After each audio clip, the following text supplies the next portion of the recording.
주께서 과부를 보시고 불쌍히 여기사 울지 말라 하시고 가까이 가서 그 관에 손을 대시니 맨 자들이 서는지라. 예수께서 이르시되 청년아 내가 네게 말하노니 일어나라 하시매 죽었던 자가 일어나고 앉고 말도 하거늘 예수께서 그를 어머니에게 주시니 모든 사람이 두려워하며 하나님께 영광을 돌려 이르되 큰 선지자가 우리 가운데 일어나셨도다 하고 또 하나님께서 자기 백성을 돌보셨다 하더라.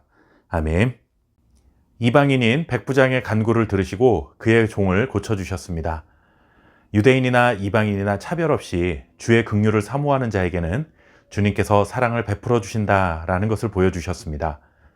가버나움에서 백부장의 종을 고쳐주신 예수님은 제자들과 함께 가버나움에서 남서쪽으로 약 30-40km쯤 떨어진 나인이라는 도시로 발걸음을 옮기셨습니다.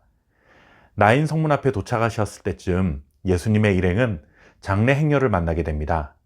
유대 관습에서는 시체를 성읍 밖에 매장했기 때문에 장례 행렬은 성읍을 나오고 있었던 상황입니다.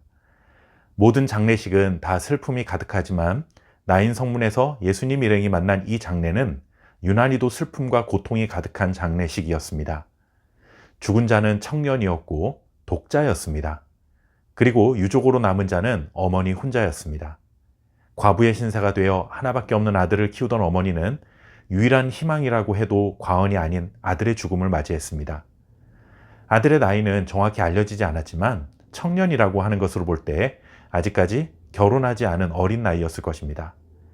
예레미야 6장 26절 말씀을 보시면 독자를 이름같이 슬퍼하며 통곡할지어다 라는 말씀이 나옵니다. 성경은 인생에서 만나게 되는 슬픔 중에 가장 큰 슬픔을 독자를 잃은 여자의 슬픔으로 표현하고 있는 것입니다. 청년의 죽음으로 인한 슬픔과 고통은 오롯이 그의 어머니의 몫이 되고 만 것이죠. 그 가정과 별다른 친분도 없고 아무런 관계가 없는 사람이라 해도 이런 장례식을 마주할 때 마음에 연민이 드는 것은 당연한 일입니다. 장례의 슬픔은 작게는 어머니의 슬픔이지만 한 동네에 살아가던 모든 이웃들의 슬픔이기도 했습니다. 하지만 아무리 슬픔을 나누며 함께 고통을 공유한다 해도 이웃이 할 수 있는 일이란 과부인 여인과 함께 울며 그녀를 위로하는 것이 전부였습니다. 예수님도 독자를 잃은 과부를 보시고 불쌍히 여기셨습니다. 예수님도 그저 불쌍한 마음으로 함께 눈물을 흘리는 것 외에는 딱히 다른 방법이 없어 보였지만 이 순간 예수님께서는 놀라운 일을 시작하십니다. 예수님께서 청년의 장례 행렬을 중단시키셨습니다. 그리고는 죽은 청년이 누워있는 관을 향해 일어나라 하고 외치셨습니다. 그러자 어떤 일이 일어났을까요? 15절 말씀을 보시면 이렇게 기록합니다. 죽었던 자가 일어나 앉고 말도 하거늘 예수께서 그를 어머니에게 주시니. 죽었던 청년이 일어나라고 외친 예수님의 말씀을 듣고 정말 일어나서 자리에 앉았습니다. 여기서 일어나다 라는 말은 단순히 관에 누워있다가 일어났다는 것이 아니라 궁극적으로 사망에서 생명을 얻었다라는 표현입니다.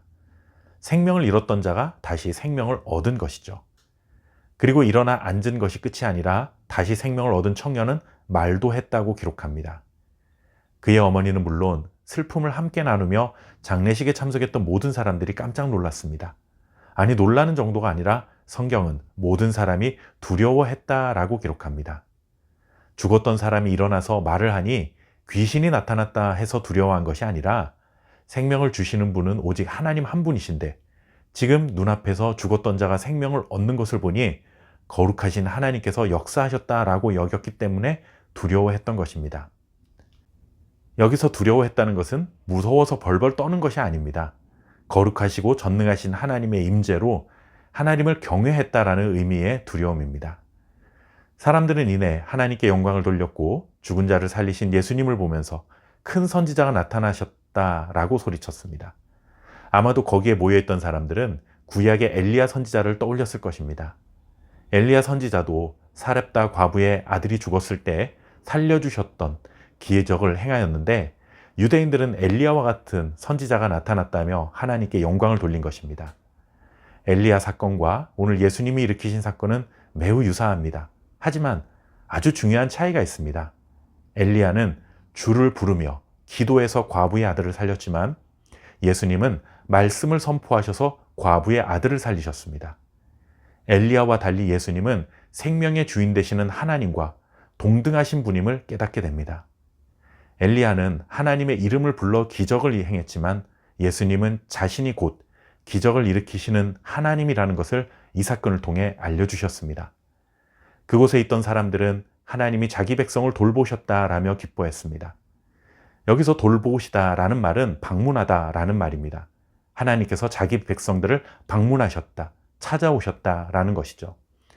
예수님께서 인간의 몸을 입고 이 땅에 오신 것은 자기 백성을 죄와 고통에서 구원하시기 위해 하나님께서 예수님을 통해 우리를 방문하신, 즉 우리를 찾아오신 사건입니다. 예수님께서 방문하시면 슬픔은 기쁨으로 바뀌게 됩니다. 긍휼의 예수님께서 한 사람의 인생 가운데 찾아오시면 그 사람은 고통에서 구원받고 기쁨을 회복하게 되는 것처럼 우리가 긍휼을 베풀며 살아가게 된다면 슬픔 가운데 있는 이웃들이 기쁨을 회복하는 기적을 경험하게 될 것입니다. 저와 여러분이 이러한 주님의 기쁨을 확장시키는 일에 쓰임받을 수 있기를 바랍니다. 감사합니다.